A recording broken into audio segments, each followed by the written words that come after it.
The fluorescent hum of the dispatch center was a familiar symphony to Mark. For 15 years he had been the calm voice in the storm, the steady hand guiding those in distress in the quiet American town of Havenwood. His days were a predictable rhythm of traffic accidents, lost pets and occasional domestic disputes, punctuated by the comforting presence of his wife Sarah and their 2 children waiting at home. Mark prided himself on his unflappable demeanor, a trait honed by countless hours of listening to humanity's rawest moments. He was a pillar of his community, a quiet guardian behind a headset, and he cherished the sense of purpose it brought him. Tonight, however, the usual late-night lull felt different. The clock on the wall crept past midnight, casting long, stark shadows across the deserted desks. A few routine calls trickled in, a misplaced wallet, a barking dog complaint, each handled with Mark's customary efficiency. He sipped his lukewarm coffee, his gaze drifting to the rain streaking down the large window, blurring the distant town lights into soft halos.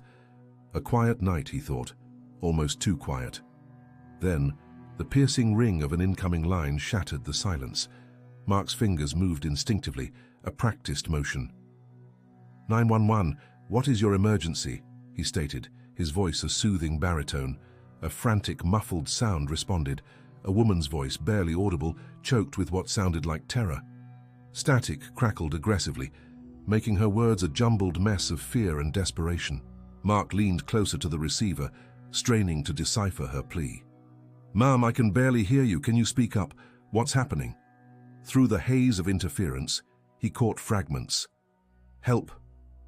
Please. He's here." Her fear was a tangible thing, a raw emotion that transcended the poor connection, seeping into the sterile air of the dispatch room. Mark's brow furrowed, his calm facade momentarily cracking. "Ma'am, where are you? Can you tell me your location?" A gasp, then a disoriented reply. I don't know. The woods. I ran." Her voice trailed off, a whimper escaping her lips. She was clearly disoriented, lost, and in profound danger. Mark's heart rate quickened. This wasn't a prank, this was genuine terror. He tried to pinpoint the call's origin, his fingers flying across the keyboard, but the signal was weak, bouncing erratically. Just as he was about to press her for more information, a sudden chilling sound erupted from the receiver. It wasn't human, nor was it animal in any way he recognized. It was a low, resonant thrum, deep and guttural, almost metallic yet organic. It pulsed with an unnerving rhythm, a sound that seemed to vibrate directly through his bones. Mark froze, his breath catching in his throat. What was that? Then, as abruptly as it had come, the line went dead. The silence that followed was deafening, amplified by the echo of that strange, disturbing noise. Mark stared at the blinking red light on his console, his mind reeling. He immediately attempted to call back, his fingers trembling slightly, but the line remained stubbornly unresponsive. No answer. He flagged the call as suspicious, despite the limited information, a knot of dread tightening in his stomach. The unknown sound echoed in his mind, a silent alarm bell clanging with insistent urgency. He had heard many things in his career, but nothing quite like that.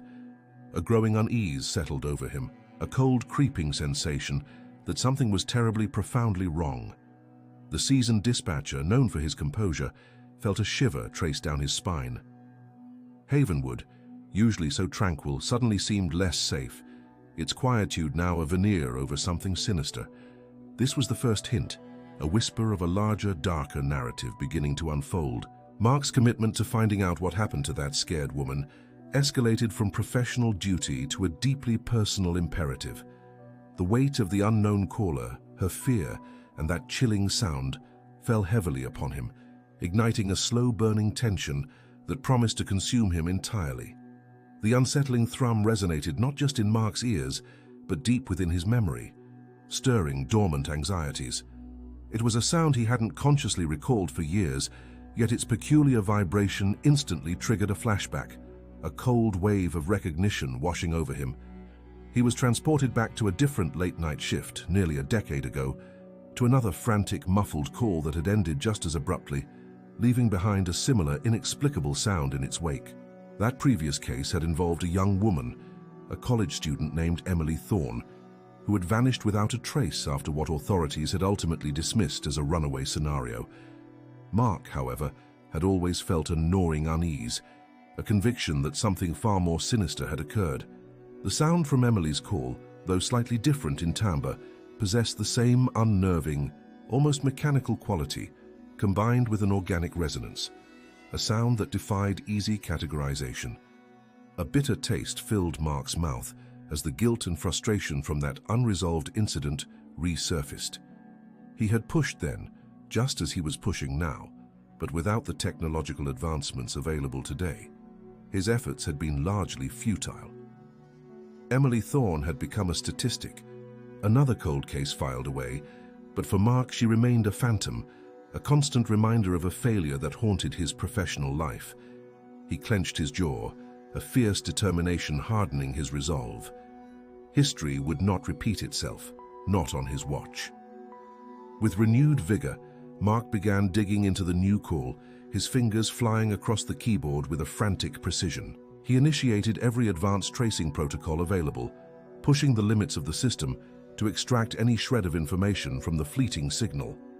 The results were minimal, frustratingly so, showing only a general rural area on the outskirts of Havenwood, too broad to be actionable. Still, it was more than he'd had with Emily.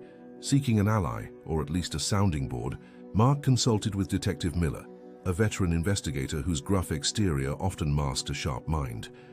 Miller, however, was a skeptic, a man who dealt in facts and evidence, not gut feelings or eerie sounds.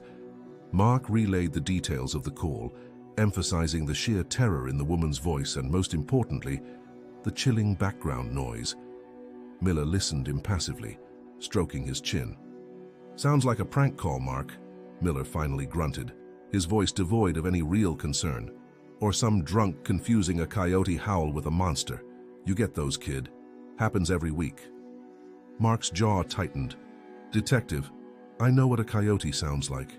I know what a prank call sounds like. This was neither." Her fear was real. And that sound, it was unlike anything I've ever heard. It's hauntingly familiar. He tried to explain the connection to Emily Thorne, the decade-old case, but Miller waved a dismissive hand. "That old Thorne case? Look, Mark, that was ruled a runaway. No evidence of foul play. Don't go chasing ghosts because of a fuzzy phone call." The internal conflict raged within Mark. His duty demanded he pursue every lead, but the personal trauma of Emily's disappearance fueled an almost obsessive drive. He felt a profound isolation, the weight of his conviction against Miller's dismissive pragmatism. Ignoring the detective's skepticism, Mark returned to his console, pulling up the audio recording of the recent call. He played it again and again and again, looping the final moments before the line went dead. He adjusted the filters, enhanced the frequencies, trying to isolate that peculiar sound. With each listen, the noise became clearer, more defined, and infinitely more sinister.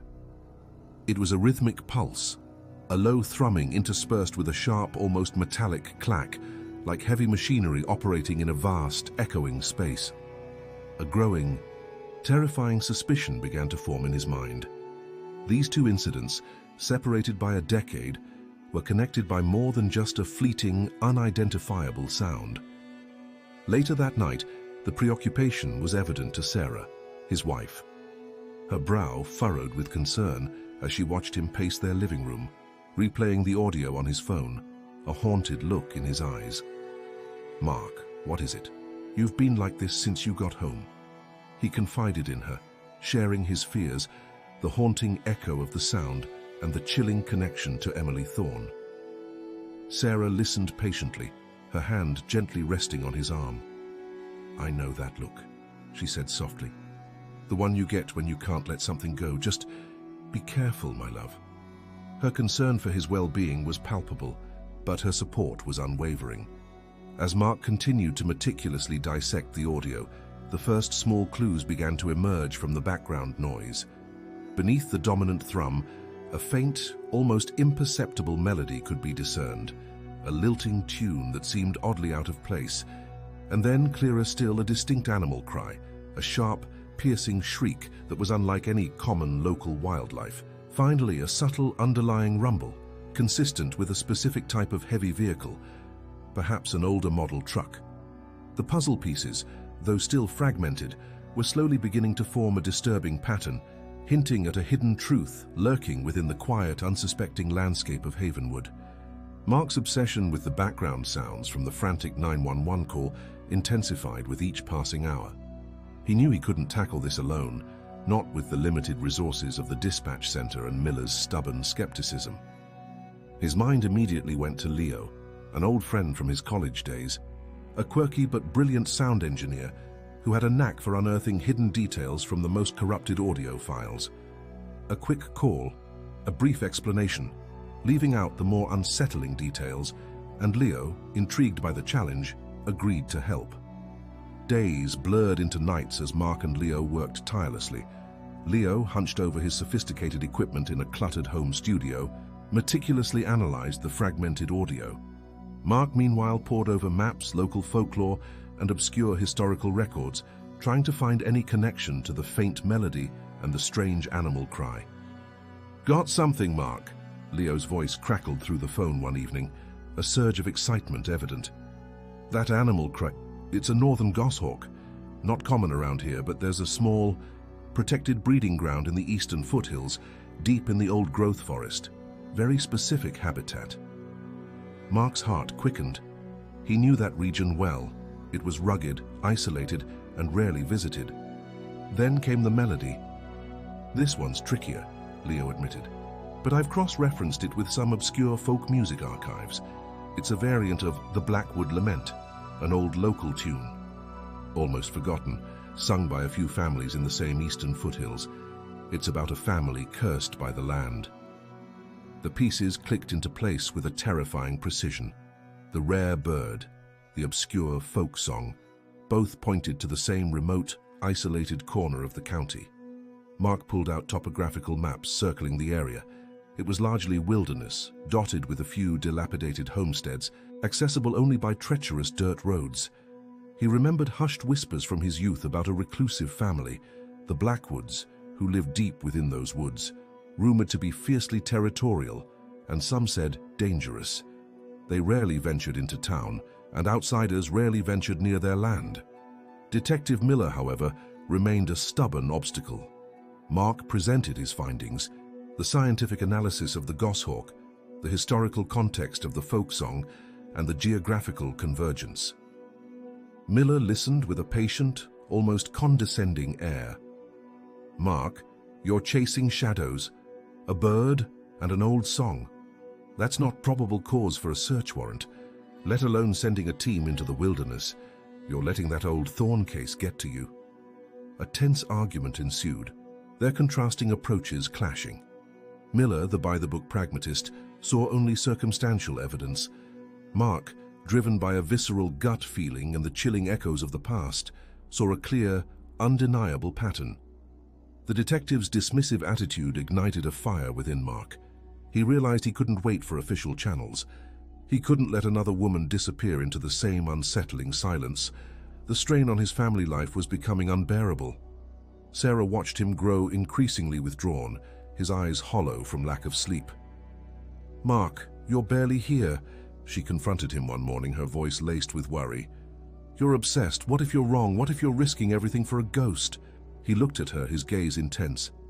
"I can't be wrong, Sarah, not again. Emily Thorne, I couldn't save her. I heard something similar that night, a sound I dismissed. I can't live with that regret twice. This isn't just a call, it's a plea, an echo from the past and a warning for the present. I have to know." His urgency, the raw pain in his voice, silenced her protests. She understood, even if she didn't like it. Mark knew his career could be on the line, but the lives of those women weighed heavier than any professional consequence. He decided to take matters into his own hands, initiating his own covert investigation. Using his intimate knowledge of the county's back roads and forgotten trails, he began to meticulously research the Blackwood family. Old newspaper clippings, faded property records, and forgotten local legends began to surface, painting a disturbing picture, of a family shrouded in secrecy, suspicion, and a history of unexplained disappearances. The threads were unraveling, revealing something far darker than he could have ever imagined, lurking beneath the tranquil facade of Havenwood. Mark delved deeper into the reclusive Blackwood family's history, a task that became increasingly disturbing with every unearthed detail. He spent his nights poring over microfiche at the local library, cross-referencing old newspaper clippings with police records from decades past. What he found painted a chilling portrait: a cycle of violence, land disputes, and a disturbing number of disappearances linked to the Blackwood name, always within the confines of their sprawling, isolated property. A pattern emerged, subtle at first, then starkly clear. Young women, often drifters or those with tenuous local connections, would vanish without a trace, their cases eventually going cold, filed away as runaways or unfortunate accidents.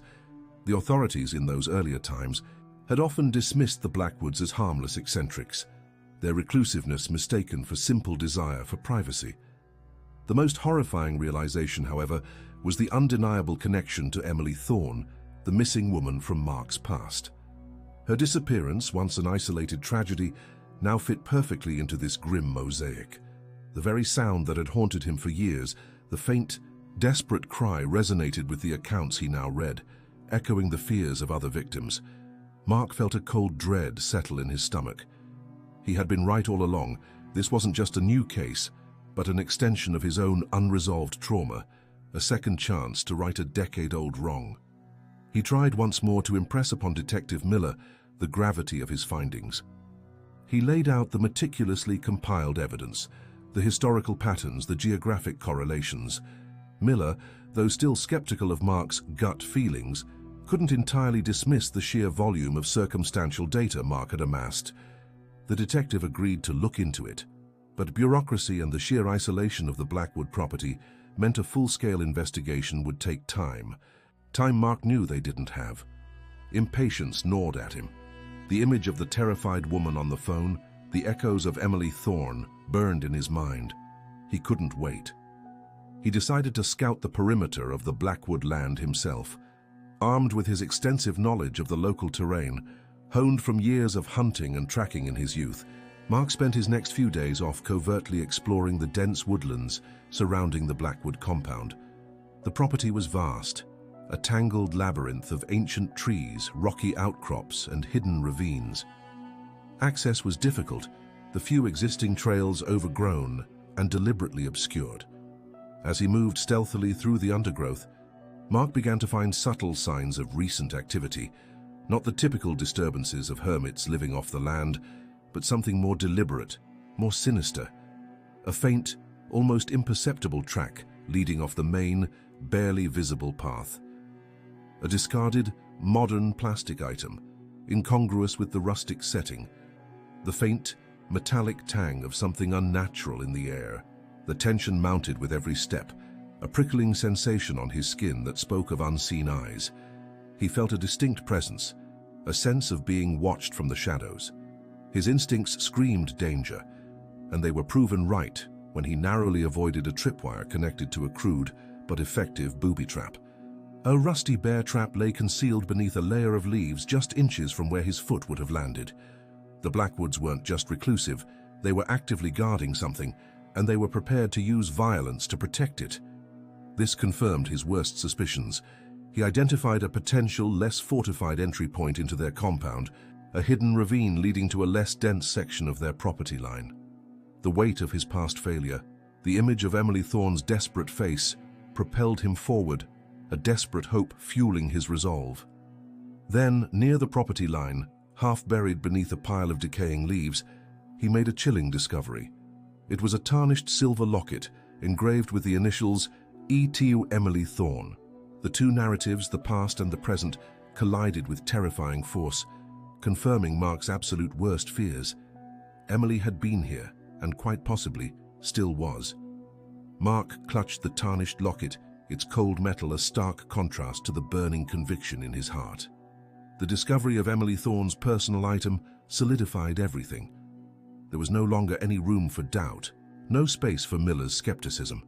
This wasn't merely a hunch, It was irrefutable proof that the Blackwoods were connected to the decade-old disappearance and very likely to the terrified woman who had called 911. He raced back to the station, the locket held tight, a physical embodiment of his harrowing journey. Bursting into Miller's office, he slapped the locket onto the detective's desk, his voice hoarse with urgency and righteous anger. "This belonged to Emily Thorne, Miller. She was here. We have to go in. Now." The detective, confronted with such undeniable evidence, finally shed his reluctance. The implications were staggering, the weight of a decade of injustice pressing down. Miller, his face grim, immediately mobilized a small, specialized unit. The plan to infiltrate the Blackwood compound was quickly laid out, a delicate balance between speed and caution. Mark, his knowledge of the terrain and the family's habits now invaluable, insisted on being part of the team. He argued that his unique insight, his understanding of the Blackwood's cunning and the property's treacherous layout, was crucial. Miller, recognizing the merit in Mark's impassioned plea, reluctantly agreed. The stakes were too high to ignore any advantage. As the team prepared, a heavy silence fell over them, punctuated only by the crisp commands of the unit leader and the rustle of gear. Mark felt a familiar internal conflict churn within him. This was no longer just about duty, it was deeply personal. The faces of the missing women, especially Emily's, flashed in his mind, fueling a desperate need for justice. He carried the burden of the past, the lives of these women, and the hope for their rescue, like a physical weight on his shoulders. He knew, with chilling certainty, that this mission was his chance to finally lay old ghosts to rest.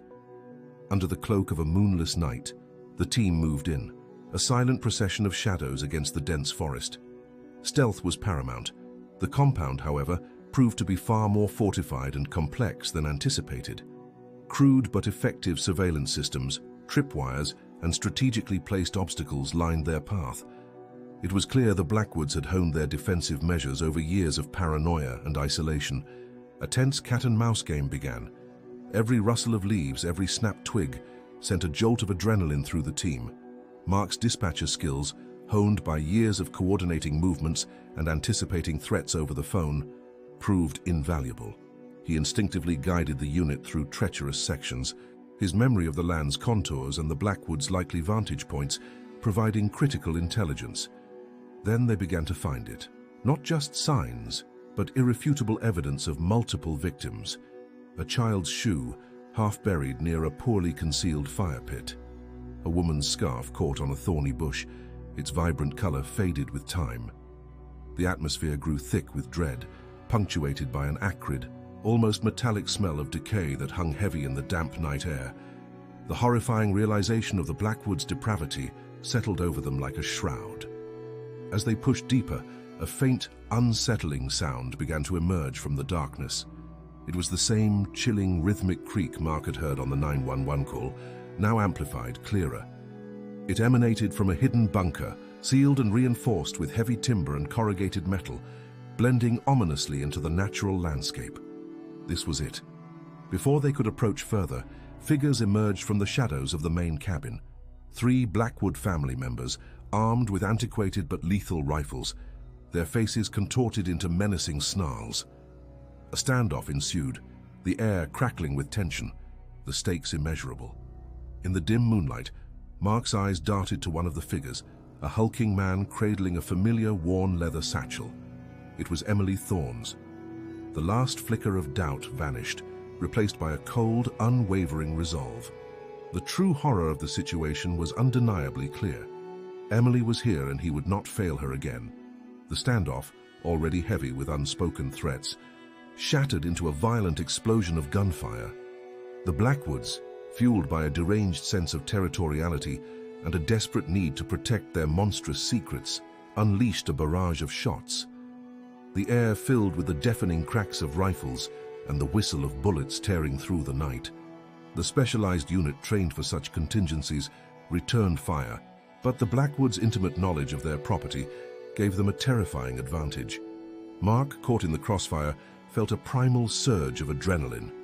Despite his lack of combat training, his instincts, sharpened by years of split-second decisions in the dispatcher's chair, took over. He wasn't a soldier, but he understood tactics, diversions, and the art of misdirection. He shouted commands, not of attack but of movement, of creating opportunity. Using his intimate knowledge of the terrain, he directed team members to flank positions, drawing the Blackwood's fire and attention away from the bunker. A surge of fire from the unit created a brief window, and Mark, seizing the moment, broke cover. He moved with a speed he didn't know he possessed, weaving through the chaos, his eyes fixed on the reinforced bunker door. The metallic smell of decay was stronger here, mingling with the acrid scent of gunpowder. The Blackwoods, realizing his intent, redirected their assault, bullets chipping away at the trees around him. He heard a grunt, a cry for help. Several team members were down, injured, their sacrifice buying him precious seconds. The urgency intensified, a frantic drumbeat in his chest. He reached the bunker, his hands scrabbling at the heavy, rusted latch. It was sealed tight, reinforced with crude but sturdy locks. With a desperate surge of strength, he used a crowbar dropped by a fallen officer, prying, straining, every muscle screaming in protest. The metal groaned, then shrieked, finally giving way with a deafening clang that echoed through the woods. He kicked the door open, plunging into the suffocating darkness within. The air was thick, heavy with the stench of fear, filth, and stagnant air. His flashlight beam cut through the gloom, revealing a scene that would forever haunt his waking nightmares. Chained to the damp earth, barely recognizable, was Emily Thorne, the missing woman from his past, her body gaunt, her eyes wide with terror but undeniably alive. Beside her, huddled and whimpering, was the woman from the 911 call, her arm twisted at an unnatural angle, blood staining her tattered clothes. A wave of overwhelming relief, so potent it threatened to buckle his knees, washed over Mark, immediately followed by profound sadness and a chilling rage. He was here. He had found them. But at what cost? He dropped to his knees, his voice hoarse. "Emily? It's Mark. You're safe now. Both of you." He fumbled for a knife to cut their bindings, his hands trembling. He spoke soothingly, comforting them, his dispatcher's calm returning, but now infused with a raw human empathy. He checked their pulses, assessing their injuries, providing immediate, rudimentary aid, his mind racing through the first aid protocols he'd learned years ago. Outside, the sounds of the struggle began to wane. Miller, having heard the bunker door crash open and the diminishing gunfire, arrived with the rest of the reinforcements. The remaining Blackwood members, disoriented and outnumbered, were finally subdued after a brutal, close-quarters struggle.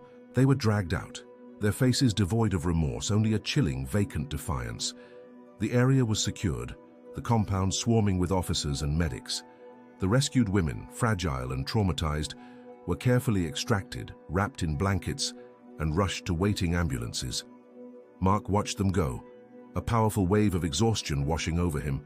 Triumph mingled with grief for the lives lost, for the innocence shattered, for the sheer brutality he had witnessed. The weight of the past, the burden of Emily's disappearance, was partially lifted, but he knew, with a chilling certainty, that new scars, deeper and more insidious, had been etched onto his soul. The haunting, rhythmic creak from the background of the 911 call, now understood as the sound of a rusted chain against stone, would forever echo in his memory, a grim reminder of the darkness he had confronted. The immediate aftermath of the raid was a blur of controlled chaos. Crime scene investigators meticulously combed through the Blackwood compound, documenting every horrifying detail, every piece of evidence that spoke of years of unspeakable cruelty. Forensic teams worked tirelessly, cataloging the grim discoveries within the bunker and the surrounding property. Victim support specialists gently guided the two rescued women through the initial shock, ensuring they received not only urgent medical care, but also psychological first aid. The Blackwood family members, sullen and unrepentant, were swiftly apprehended and subjected to intense interrogation. Their twisted motivations slowly unraveled, revealing a lineage steeped in isolation, paranoia, and a depraved sense of entitlement that fueled generations of abductions and torment. News of the discovery sent shockwaves through the quiet community, quickly escalating into a national media frenzy. Reporters descended upon the town, their cameras flashing, their microphones thrust into the faces of stunned residents. The idyllic facade of the town shattered, exposing a hidden darkness that had festered beneath the surface for decades. Amidst the clamor, Mark, the unassuming dispatcher, found himself thrust into the spotlight. He received commendations from the sheriff's department, from the county, even from state officials. Lauded as a hero, whose unwavering intuition and relentless pursuit of justice had brought an end to a nightmare. Days later, Mark visited the rescued women in the sterile quiet of the hospital. He spoke softly with the 911 caller, whose name was Sarah, offering reassurance and listening patiently as she recounted fragments of her ordeal. But it was his encounter with Emily Thorne that truly resonated.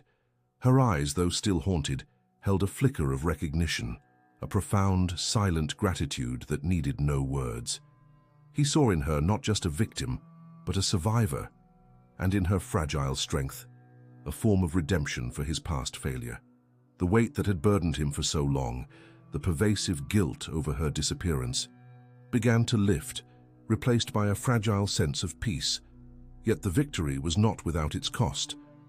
Mark reflected on the relentless obsession that had consumed him, the late nights, the strained conversations, the constant shadow of the case over his family life.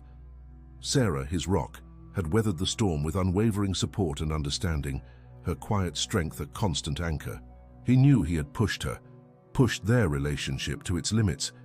The traumatic images he had witnessed, the sounds, the smells of the bunker, began to manifest as restless nights and intrusive thoughts. The psychological toll of the case was undeniable, and for a fleeting moment, he considered leaving his dispatcher job, seeking a quieter, less emotionally demanding existence. Detective Miller, now a firm believer in Mark's extraordinary intuition, offered not only professional respect, but also genuine personal support. He encouraged Mark to seek counseling, to process the trauma, acknowledging the profound impact such an investigation could have. As the legal proceedings against the Blackwoods began, the victims' testimonies were harrowing, painting a chilling picture of systematic abuse and confinement. Mark, too, provided his own testimony, detailing his journey from a muffled, frantic call to the terrifying confrontation in the woods, his voice steady, despite the raw emotions churning within him. The town grappled with the grim reality of the dark secret that had quietly thrived within its borders. There was a collective mourning for the lost innocence, a quiet resolve to ensure such evil could never again hide in plain sight. Justice, it seemed, was within reach, but everyone knew the healing process, for the victims, the community, and for Mark himself, would be long and arduous. Yet amidst the pain, Mark found a new sense of purpose. He was not just a dispatcher, he was a protector, a guardian of the unheard, a beacon of hope for those trapped in silence. The courthouse buzzed with a somber energy as the verdicts were read. The Blackwood family members, their faces grim and unyielding, received their sentences, each resounding declaration of guilt a heavy stone laid upon the monstrous edifice of their crimes. For the community, it brought a profound, albeit painful, sense of closure, a formal acknowledgement that justice, however belated, had been served. The rescued women, Sarah and Emily, began the arduous and deeply personal journey of recovery. Mark, driven by a quiet empathy and a lingering sense of responsibility, maintained contact, offering unwavering support, a steady hand in their fragile new beginnings. He knew their path to healing would be long, but he was committed to being a steadfast presence, a reminder that they were no longer alone. Despite the psychological scars, Mark made a conscious, deliberate decision to remain a dispatcher. The thought of leaving, of seeking a quieter life, had been a strong temptation, a whisper of escape from the horrors he had witnessed. But the experience had also forged in him a renewed sense of purpose, a deeper understanding of the vital role he played. He recognized that his unique intuition, once a source of internal conflict, was now a powerful tool, a finely tuned instrument for good. Drawing from his harrowing experience, he spearheaded the implementation of new protocols for handling suspicious calls, advocating for a more thorough, less dismissive approach to the faint whispers of distress that often hid profound danger. His insights, born of fire, transformed the department's response to the seemingly insignificant, ensuring that no call, no matter how garbled or unlikely, would ever again be ignored. His bond with Detective Miller had matured into an unshakable partnership, built on mutual respect and an unspoken understanding forged in the crucible of the Blackwood case. They were a formidable duo, Miller's methodical investigation complementing Mark's intuitive leaps, a seamless blend of logic and instinct. Beyond the professional, Miller became a confidant, a friend who understood the unique burdens Mark carried. Mark, in turn, diligently worked to find a healthier balance between his demanding work and his cherished family life. He understood the toll his obsession had taken, and he dedicated time to healing, seeking counseling to process the traumatic images that still flickered at the edges of his mind. He learned coping mechanisms, found solace in the simple routines of home, and rediscovered the quiet joy of being fully present with Sarah and his children. The haunting sound from the original 911 call, once a harbinger of terror, now echoed in his memory not as a source of dread, but as a powerful reminder. It was a reminder of the innocent lives he had saved, the insidious evil he had uncovered, and the profound impact one person could make. His family, immensely proud and endlessly supportive, stood by him, their love a constant, reassuring presence. Mark's story, a tale of extraordinary intuition and unwavering courage, became a legend whispered within the dispatch community, a testament to the power of listening to one's gut feeling. He became a sought-after speaker, an advocate for training that emphasized empathy and critical listening, inspiring countless others to look beyond the obvious. The quiet town, though forever altered by the revelation of the darkness within, slowly began its own recovery. There was a newfound vigilance, a communal commitment to protect its most vulnerable, to ensure that the shadows would never again conceal such malevolence. One quiet night, months later, Mark sat at his console, the familiar glow of the screens illuminating his focused face. A new call came in, its urgency clear, its details still unfolding. But this time, there was no hesitation, no uncertainty. He was ready. He was not just a dispatcher, he was a guardian, a symbol of hope, his presence a silent promise that no cry for help would go unheard. The story ended, not with triumph over evil, but with a deeper, more enduring peace, hard-won and profoundly earned. The dispatcher, once frozen by fear, now stood resolute, a beacon in the night,